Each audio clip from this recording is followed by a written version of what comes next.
Hey guys, welcome back to my channel. So a lot of you guys have sent me a lot of questions that I wish I could thoroughly answer for you over on Instagram, but we are limited with a lot of the time stuff that we can do on Instagram, whether it be like the reels, the stories, or just in general. So I figured I would start doing these short bits of answering like some of your most pressing questions. And so today I'm answering one that I get all of the time, whether it be in the comments or a message. It's the how. How do I start? How do I do this? How do I continue? There's a lot of hows when it comes to tackling our home when we are dealing with depression, anxiety, and autoimmune disease, an injury, or just in general after grief and loss.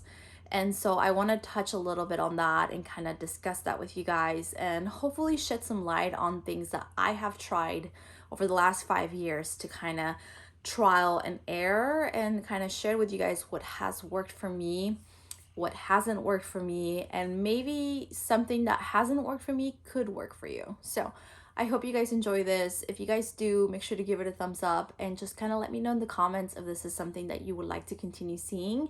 Head on over to Instagram and send me your questions there too, and I'd be happy to make these videos where I'm answering this stuff for you guys. So just to start off, the how can be very different, depending on what the situation is. If you are dealing with anxiety, if you're dealing with depression, those can kind of go hand in hand. If you're dealing with an autoimmune disease, that's slightly different. If you're dealing with grief, that's also slightly different. And so I'm going to start off with anxiety and depression. I have dealt with this for the last 5 years. Someone had asked me what type of anxiety I had. So just to kind of touch on that, I have postpartum anxiety. Mine kind of came from having my kids. In the past, I'm sure I dealt with anxiety, but it was kind of brushed off like typical day-to-day stress. And so what I started noticing with my anxiety is that it got very debilitating when it came to doing things outside of the house. I didn't feel safe. I didn't feel like I could keep my kids safe, and it was very, very stressful. I mean, there was a number of events that took place that I was just like, how am I going to do this, And so when it came to the house, I noticed that especially the areas that were utilized, like the bedrooms, the kitchen, it was just completely destroyed. And so I aimed for, at first, cleaning the kitchen and the living room first thing in the morning. And then I would move to the bathrooms and the bedrooms closer to dinner time.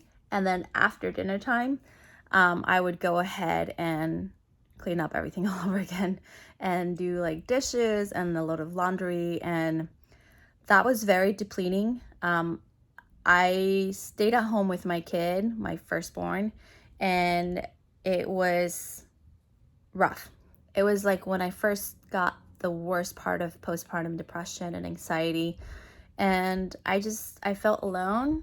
I felt like I didn't really have anyone to talk to. And obviously that wasn't the case. I had family, but it was hard to describe my scenario to them.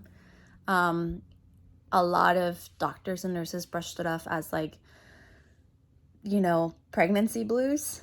I don't know if some of you guys have heard that, where they just say, oh, your life's changed, so you're starting to feel things and it's normal. And I didn't think it was normal, but the biggest thing that happened to me was I lost the motion and strength in my left side of my body. I kept dropping things with my left hand. I couldn't grip properly. I couldn't grab things. I was having a hard time standing on my left leg.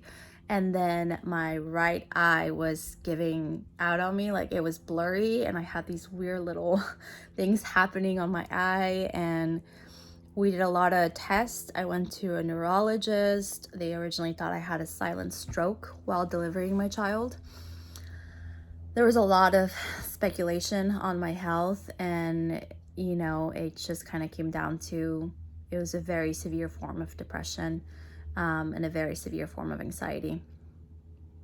So at home, I would try that. And then I tried setting schedules, and I was just not keeping to them, even though when I used to work, schedules worked for me. I did project management. I was a manager. I was someone who you would think is very ambitious and that could keep up with what they were supposed to. And I was struggling at home, and that was probably when I realized something's not okay. Something's not clicking. So I did try medications. A lot of you guys have asked me if I tried medication. I did. I ended up weaning off of them. It just wasn't for me. It helped. It definitely helped. I can tell you that. But I didn't like the way I felt. And I felt like things that I should have been more present to, I wasn't. That was my personal idea of it. That's not to diminish medication in any way. Obviously, always consult your doctors and verify what is best for you at that moment. So I tried schedules. I tried doing my entire house in one day. I would try the weekend, the very deep cleaning weekend. My mom would do that when I was growing up, and she would just power through the house every weekend and never failed. We would clean the entire weekend, dust, vacuum, mop, all of these things. I tried that and it didn't quite work. So slowly I realized that I needed a routine. So over time, I did a lot of these trial and errors, a lot of these forms of cleaning, and I found, and I've had these chats with other friends who've dealt with anxiety and depression, that we work best in sections. Not just sections, but also routines. And so when I created this routine of cleaning one section of your house a day, I thought, no way, like, this is going to backfire. It's not going to be clean enough. It's not going to work out. I've seen comments where people are like, but my kids go in there and they destroy it. And it's like, I have little ones, and yeah, they do go in there, and yeah, they do destroy it. But what's important is it's not just you deep clean it and you forget it. Okay? You deep clean it and you reset it. And so many questions have come about a reset. What is a reset? Think of when you're resetting a computer, right? Or when you're resetting, that's really all I can think of is a computer. You're cleaning it out. You're starting from scratch from the beginning. And so a reset for me has been life-changing. My therapist taught me this, and it was just the most amazing idea. At the end of the day, you take 5 to 20 minutes. I'm at the 20-minute mark now. I've worked myself up from the 5-minute mark. 20 minutes, and I put everything back where it belongs. I don't mop. I don't vacuum. I don't wipe counters. I don't do any cleaning. I just put things back where they belong. So as an example, the kitchen. Dirty dishes go in the sink. Clean dishes go in the counters. Food gets put away in the fridge or the pantry. And trash goes in the trash. That's a reset. A cleaning would be wiping down the counters and washing the dishes and cleaning the stove and mopping and vacuuming and cleaning the appliances. That's a cleaning. Two very different things. And some of us do that and the decluttering aspect of it while you're doing all these other things. And that's how we reach burnout. When we're doing all of that for every section of our house every single day, whether you stay at home or whether you work. That's a lot of work, because if you have children, you also have to take care of them. You have to take care of yourself. You have to take care of your partner, your spouse, or you have a family member you take care of. That's a lot of work on top of what we're already doing.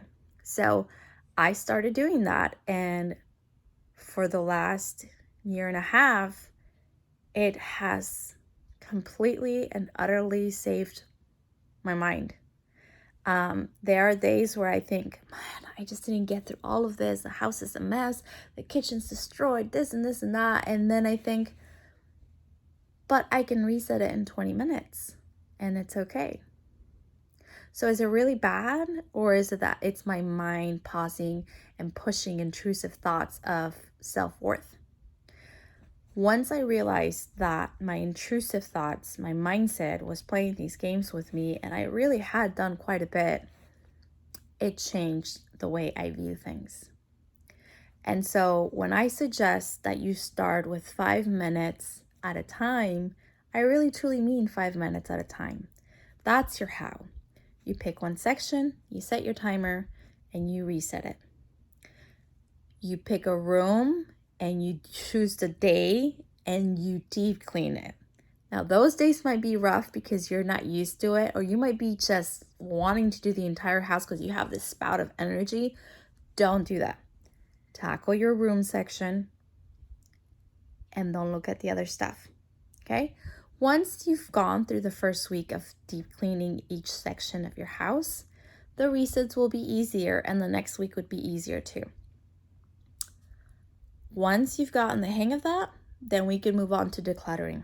And I have my list of self-decluttering and self-cleaning. I have those on my shop for you guys if you're interested. It's pre-filled, ready to use. You can check off those areas. You don't have to think of like, what should I do in my house? Because that can be daunting too. So I'll have the link for that for you guys below. But truly, when it comes to the how, it comes down to a timer. It comes down to how bad you want to do it. And it comes down to choosing one section at a time so you don't burn out. And that's really my answer to the how.